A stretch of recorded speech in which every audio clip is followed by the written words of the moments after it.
Doctor साहब आगे बढ़ते हैं और बात करते हैं प्रोबायोटिक के हवाले से। कांजी का बहुत जिक्र आ रहा है। आपका फेवरेट प्रोबायोटिक फूड कौन सा है? और जहाँ तक रही बात कांजी की, तो अब से पहले इसका नाम मैंने पूरी ज़िंदगी मैंने नहीं सुना था।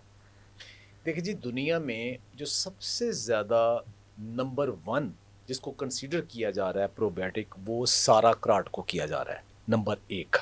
और उसको बनाना भी बड़ा आसान है। मैं पिछले 2 माह से कोशिश कर रहा हूँ।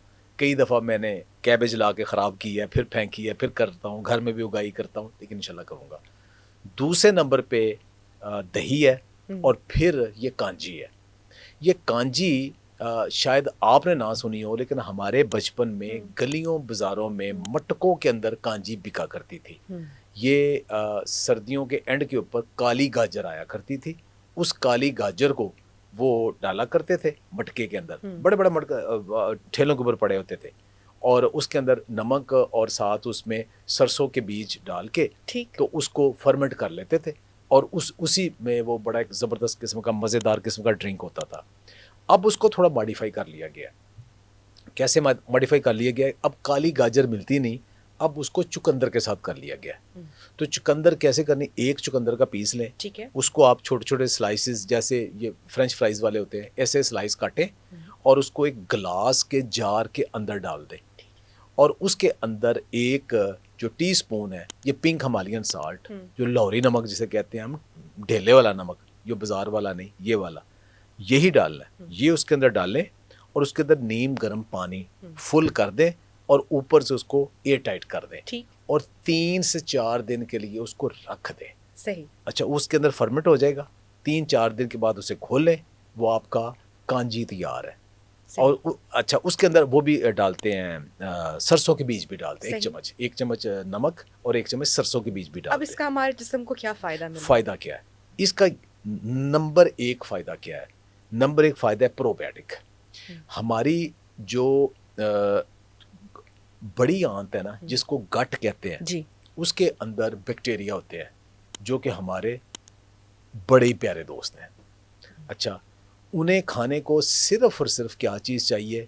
उन्हें वो चीज़ चाहिए जो हमारे काम नहीं आती, वो है फ़ाइबर। हम उनके लिए खाते हैं। एक तो हम पानी रिटेंशन के लिए, कॉन्स्टिपेशन के खाते हैं, दूसरे उसको उससे अपनी खुराक ले लेते हैं। ठीक है? यानी हमारी खुराक को वो नहीं खाते, वो खुद खाते हैं, और उसके बाद बनाते क्या हैं? वो बनाते हैं फिर हार्मोन्स। हमारे ज़्यादातर हार्मोन वो बनाते हैं, बहुत सारे विटामिन्स बनाते हैं, और हमारे डाइजेशन सिस्टम को सारा ठीक करते हैं। बल्कि कहा ये जाता है कि जिसकी गट हेल्थ ठीक है, वो बंदा सेहतमंद है। अच्छा, अब ये जो प्रोबायोटिक्स है ना, ये प्रोबायोटिक दरअसल वही बैक्टीरिया है, इसके अंदर वही बैक्टीरिया है। प्रोबायोटिक कहते ही उन बैक्टीरिया को, यानी आप ये कांजी या साराक्राट या दही, मेरा सबसे फेवरेट ये दही, ये 3 टॉप की चीज़ें हैं। डॉक्टर, दही से ज़्यादा जो है वो हमें न्यूट्रिएंट्स मिल रहे हैं कांजी में? नहीं, तीनों चीज़ें अलग अलग हैं। अच्छा, अलग अलग हैं। ठीक है। प्रोबायोटिक तीनों के अंदर है, ठीक है। लेकिन बाकी न्यूट्रिएंट्स अलग अलग मिल रही है ना। ओके। बस कांजी में प्रोटीन तो नहीं है ना, करेक्ट। दही के अंदर प्रोटीन बहुत है, कैल्शियम बहुत है, उसमें ये नहीं है। उसमें जो कांजी है उसके अंदर नाइट्रिक ऑक्साइड मिल रहा है, वो हमारी ब्लड प्रेशर को भी लो करती है, लेकिन वो इस दही में के अंदर तो नहीं है ना। हर चीज़ में अपनी अपनी चीज़ें मौजूद है। तो एक तो इनके अंदर दही, साराक्राट और कांजी, तीनों के अंदर एक तो प्रोबायोटिक्स है, वो प्रोबायोटिक्स आपको मिल गए। दूसरी चीज़ होती है प्रीबायोटिक। जी। प्रीबायोटिक है कि क्या चीज़ उनकी फूड क्या है, ठीक। क्या चीज़ खा के प्रोबायोटिक जो ना बड़े होते हैं, वो फाइबर है। तो वो भी साथ आपको डिफरेंट फूड से मिलते हैं वो ना। तो आप अपने अगर गर्मियों के ड्रिंक में अगर कांजी शामिल कर दें, एक आपने ख़त्म किया, अगला बना लें, वो ख़त्म हुआ, उसको डाइल्यूट करके पिएं। ठीक। अच्छा, अब साराक्राट की भी बात हुई। साराक्राट बनाना इससे भी आसान है। अच्छा। वो क्या है? बंद गोभी लें, कैबेज, उसको छोटा छोटा काटें, काट के उसके ऊपर यही पिंक हिमालयन साल्ट, नमक डालें, और उसको खूब दबाएं। शीशे के बर्तन में, किसी और में नहीं, खूब दबाएं। इतना दबाएं कि उसका पानी निकल आए। सही। जब पानी निकल आए, वही बंद गोभी शीशे के जार के अंदर डालें, और वो पानी सारा उसके अंदर डाल दें। सही। ठीक है?